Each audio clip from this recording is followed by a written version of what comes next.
Speaking during the launch of the Judiciary Committee on Elections 2016-2019 Strategic Plan, Chief Justice Willy Mutunga said his decision to retire in June this year is informed by the need to ensure a smooth transition as the country prepares for elections next year. I've elected to retire early in June this year as part of this preparation by the Judiciary to enable the JSC to recruit a new Chief Justice well in advance of the next election.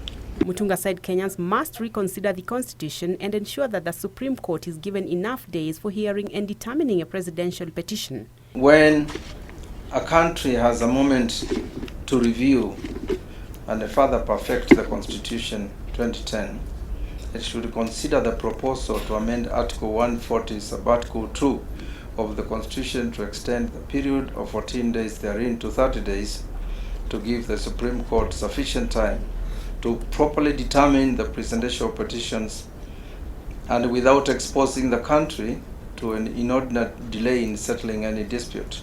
US Ambassador Robert Godec, who attended the event, said the electoral process must remain free from interference and called on the government to allocate enough resources to institutions handling the elections. As part of our support, the United States through 2018 will invest nearly $1 million, so about 100 million Kenya shillings, in support of the judiciary's efforts to prepare for the 2017 elections.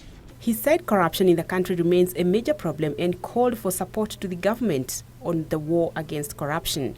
All Kenyans must fight corruption. Citizens should be empowered to expose corruption, confident that corrupt individuals will be punished regardless of their position or connections. The Attorney General Githu Muigai promised to support the judiciary when called upon for any legal aid.